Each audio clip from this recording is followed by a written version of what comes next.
Hello, myself Ajay Verma. This is my first video और इस video में हम बात करेंगे how to control your emotion. हम देखेंगे कि हम हर एक चीज़ पर जो ओवर रिएक्ट करते हैं उसको कंट्रोल कैसे करना है, उसको हम कैसे कर सकते हैं, किस स्टेप को फॉलो करेंगे कि हम जो हर एक चीज़ के लिए ओवर रिएक्ट करते हैं उसको कंट्रोल कर सके। तो आपने कभी गुस्से में आकर किसी को ऐसा कुछ बोला है जिसके बाद आपको रिग्रेट फील हुआ हो, या फिर इतना तो सैड फील किया ही होगा कि जिसके बाद आपको किसी से बात करने का मन ही न करे। हम सब इमोशन को फील करते हैं, डिफरेंट डिफरेंट सिचुएशन पे डिफरेंट डिफरेंट इमोशन को हम रिएक्ट करते हैं, दिखाते हैं। पर प्रॉब्लम ये नहीं है कि इमोशन हम पर हावी हो जाता है, प्रॉब्लम ये है कि इमोशन को हमें हैंडल करने नहीं आता। एक मैच्योर इंसान कभी भी अपने इमोशन पर डायरेक्टली रिएक्ट नहीं करता। वो उस प्रोसेस को समझता है कि मेरे अंदर जो इमोशन चल रहा है वो क्यों है, किस लिए है और क्यों आया है।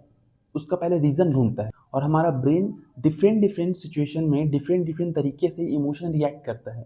फॉर एग्जाम्पल, अगर अभी मैं ये वीडियो अपलोड करता हूँ और अगर इसमें अच्छे व्यूज़ आते हैं तो मैं क्या हो जाऊँगा, खुश हो जाऊँगा। ये मेरा एक इमोशन है। और अगर इस वीडियो में ज़्यादा व्यूज़ नहीं आए तो मैं सैड फील करूँगा, ये भी एक इमोशन है। और अगर किसी ने नेगेटिव कमेंट कर दिया तो मैं उसमें अपना एग्रेशन दिखाऊंगा कि उसने ऐसा क्यों किया, कुछ तो ऐसा रीज़न होगा।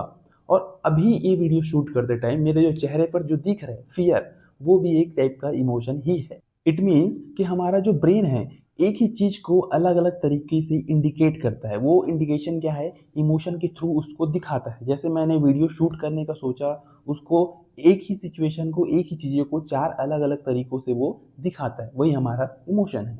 ये जो इमोशन होता है ना, कभी भी प्राइमरी नहीं होता, इमोशन ऑलवेज सेकेंडरी होता है। फॉर एग्जाम्पल, अगर मैं सैड हूँ तो इसके पीछे कोई ना कोई रीज़न तो होगा ना यार, मैं अननेसेसरी सैड तो नहीं हो जाऊंगा। तो जिस वजह से ये इमोशन मेरे अंदर आया है वो प्राइमरी होता है, और उसके बाद जो हम रिएक्ट करते हैं वो इमोशन है, वो हमेशा सेकेंडरी होता है।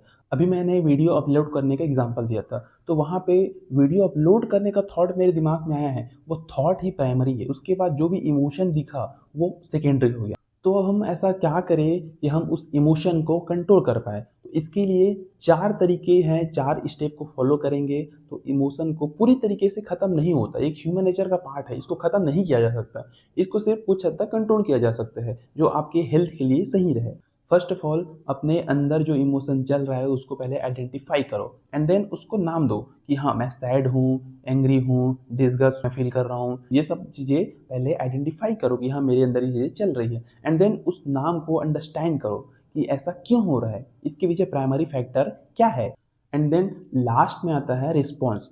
अब मेरे इस इमोशन पर मुझे कैसे रिस्पॉन्स देना है, मुझे रिएक्ट करना भी है कि नहीं, कि जो मैं रिएक्ट कर रहा हूँ वो जेन्युइन है भी कि नहीं। मोस्ट ऑफ द पीपल नहीं इमोशन को आइडेंटिफाई करते हैं, नहीं अंडरस्टैंड करने की कोशिश करते हैं, वो डायरेक्टली इमोशन पे रिएक्ट कर देते हैं। पर जब तुम इमोशन के पूरे प्रोसेस को समझ जाते हो कि कहाँ से आया, क्या है, क्यों, क्या रीज़न है, अगर सब कुछ समझ जाते हो तो उस प्रोसेस को समझने में ही तुम्हारा इमोशन बहुत हद तक कंट्रोल हो जाता है। फॉर एग्जांपल, मैंने कॉम्पिटिटिव एग्ज़ाम दिलाया और उसमें मेरा सिलेक्शन नहीं हुआ, तो अब मुझे डायरेक्टली रिएक्ट नहीं करना है, मुझे देखना है कि हाँ, मेरे अंदर कोई इमोशन चल रहा है। अब उसके बाद मैं उस इमोशन को आइडेंटिफाई कर लिया, अब उसके बाद मैं क्या करूँगा, उस इमोशन को मैं नाम दूंगा कि हाँ, ये जो मेरे अंदर चल रहा है वो क्या है, सैडनेस है। मैं किसी चीज़ को लेके दुखी हूँ, इस चीज़ को मैंने आइडेंटिफाई कर लेना है, नाम दे देना है। फिर मैं उस नाम को अंडरस्टैंड करने की कोशिश करूँगा कि ये जो सैडनेस मेरे अंदर आया है वो क्यों है। ऑब्वियस सी बात है, मैंने कॉम्पिटिटिव एग्ज़ाम दिलाया था, मेरा सिलेक्शन नहीं हुआ,